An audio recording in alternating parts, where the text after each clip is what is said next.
Hey there everyone, my name is AJ and today we're going to be discussing Star Frontiers. What is it exactly? And we're also going to be talking about Dungeons & Dragons in general and science fiction versus science fantasy and some other topics as well.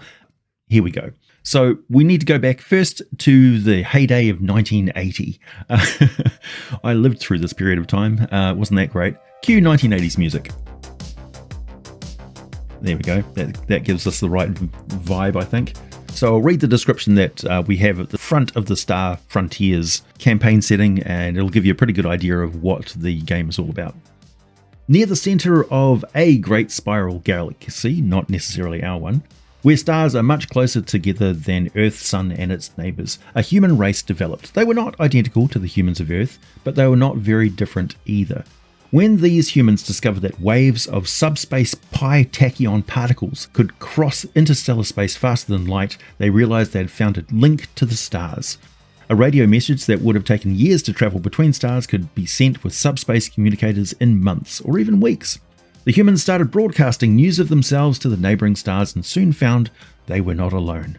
The humans made contact with an inventive race of insect-like creatures called the Vrusk, who had developed limited space travel decades earlier. One of the Vrusk's mining colonies had already contacted another race, the shape-changing Dralicites. The two races had been exchanging information for several years. The Vrusk and Dralicites were pleased to learn of another race. They sent a wealth of scientific information to the humans. Using this new knowledge, the industrious humans quickly developed interstellar spaceships. The three races met in a large area of space known as the Frontier, where they also discovered the Yazerians, a race of tall, maned humanoids. Soon, settled worlds in the Frontier became melting pots for the four races with dazzling mixtures of architecture and alien cultures. To supply the needs of these worlds, the first interstellar company, the Pan-Galactic Corporation, was formed. It developed interests everywhere, from scientific research to farming to spaceship building. The PGC even created its own language, Pan-Galactic, which soon became the most common language of all races in the Frontier worlds. Many large companies which later started were modelled on PGC, but none approached the size and power of the Pan-Galactic Corporation. Then, the Sathar appeared. No one knows where they came from or why. They attacked and destroyed lonely systems on the edges of explored space, moving slowly inward. Survivors described the Sathars as worm-like creatures, 3 to 4 meters long. That was all that was known about them, because they would rather kill themselves than be captured. As the danger increased, the humans, Dralicites, and Vrusk and Yazerians formed the United Planetary Federation, or UPF, to defend their worlds.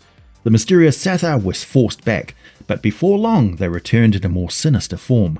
The Sathar had learned that they could not beat the UPF in battle. Instead, they began hiring Yazerian human, Dralicite, and Vrusk agents to sabotage interstellar trade and interfere with local governments.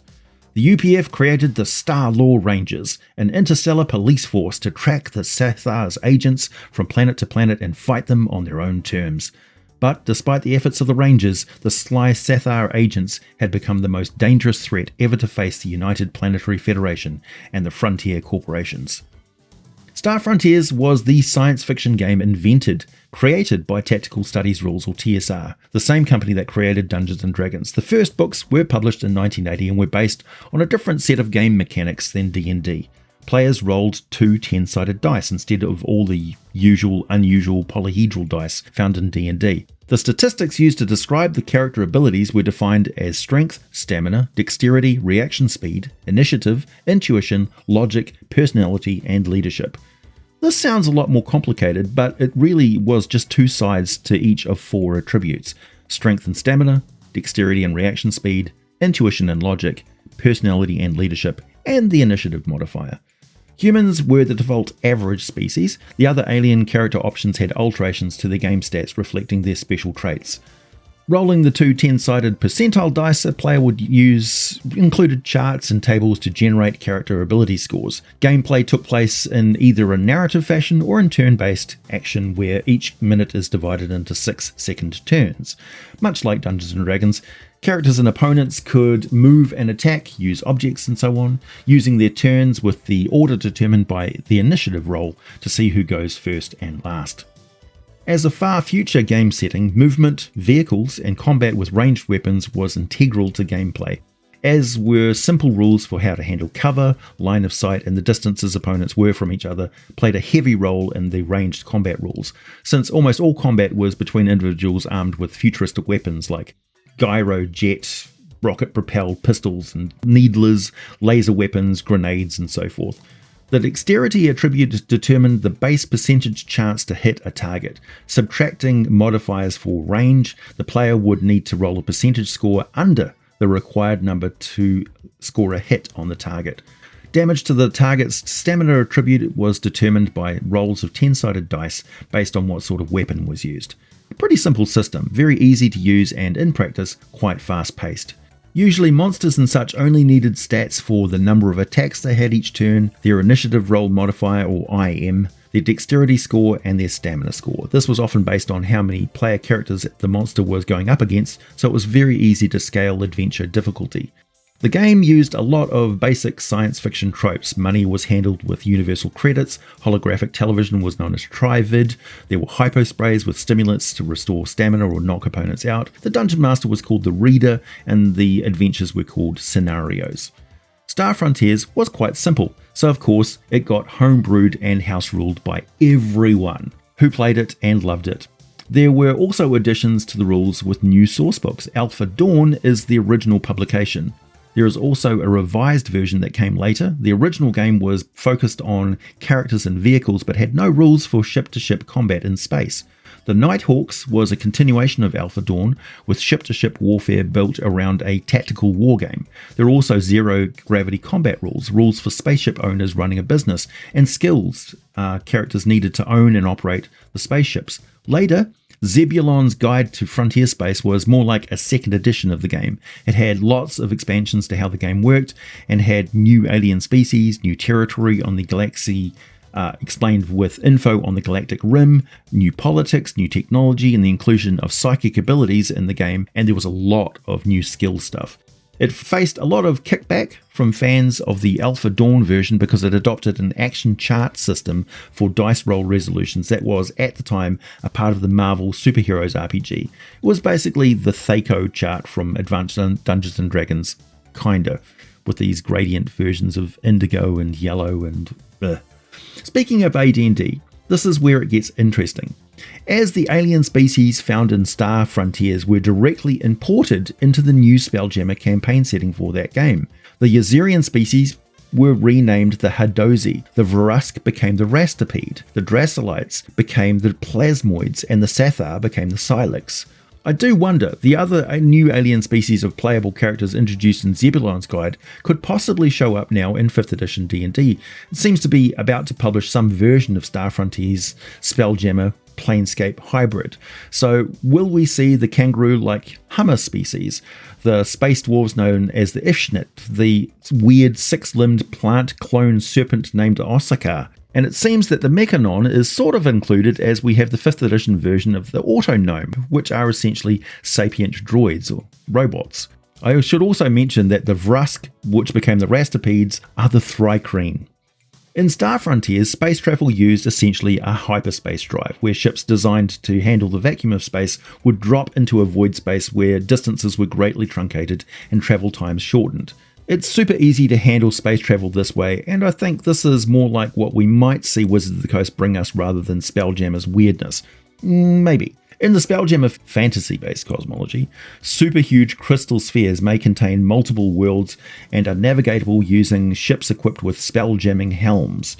Ships powered by spelljamming helms are capable of flying not only into the sky but into space with their own fields of gravity and atmosphere. The ships have open decks plans and tend not to resemble the spaceships of science fiction, but instead look more like galleons, animals, castles, and other odd shapes. It has a very steampunk vibe to it. The hyperspace in between the giant crystal spheres is full of explosive rainbow-hued gas called phlogiston, something every self-respecting steampunk ray gun has a canister of next to the flux capacitor and magneto vacuum valves and some such. Taking a look at the clothing style of the Gift species, the anthropomorphic hippo people who wear monocles and uniforms right out of Victorian era's Industrial Revolution, it's obvious that Spelljammer is a steampunk setting for the game, with a very heavy leaning towards whimsy and slapstick playstyle. I have no issues with this, but I kind of like my science fiction to have actual science. Well, even made up future science. This is probably not what we're going to get with the Multiverse expansion for 5th edition though, and I will tell you why. Inclusion. Role-playing games have been for males for many decades. I'm not here to pontificate on reasons, but one look at my YouTube analytics paints a very stark reality. Over 90% of my viewers are male. What can be done about this? First, we need to acknowledge that some things are more appealing to women in RPGs, and tell me I'm wrong here, I dare you. Animal companions and familiars. The Feywild. Steampunk fashion. Anthropomorphic characters, not quite but certainly on the furry spectrum. More narrative and improv, less combat and stark good versus evil railroad plots. Cosplay. And more inclusive, diverse and representative character options that are more like an inversion of roleplay. Instead of rolling up a character and assuming the role of that character, it's more like assembling a character to fit the role you want to represent yourself in a fantasy setting. There is a difference there, it's subtle but really defines the fundamental shift in role-playing style we've seen over the last decade or so. All of these things are clearly getting a heavy treatment in products that Wizards of the Coast is developing and releasing into the hobby right now, and it's having a flow-on effect across the entire industry. As per usual, where Dungeons & Dragons leads, the rest of the industry follows, and it's working. Women have never been more involved and represented in the hobby. It seems there is more and more of an appeal there. We have a long way to go, but I think it's a great start. It's probably impossible to reach the perfect balance that satisfies everyone, but hey, if you feel bothered by any of the stuff I mentioned, I can almost guarantee you identify as he, him, and that discomfort you are feeling is called a compromise. Don't at me. Search your feelings, Luke, let go of the grognard and let the Force guide you. Speaking of science fiction, can we have Spelljammer steampunk without the weird crystal spheres and phlogiston hyperspace?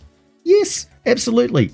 Swap the object-based gravity fields and atmospheres for force field generators and artificial gravity plating. Swap phlogiston for void space. Just teleport from place to place. I mean, all it's for is getting from one encounter location to another. Do we really need to get hung up on how we get there? A mishap in navigation, technology, or supplies just either forces the players to get some supplies or halts their expected journey with an interruption of, you guessed it, another encounter location. We should really be focused on making those encounter locations as dynamic, inspirational, imaginative, and immersive as we possibly can, and not worry so much about how we get from one to another. Does your method have valves and cogs, or does it have fuel cells and circuits? Who cares? It's just scenery, decoration, a backdrop.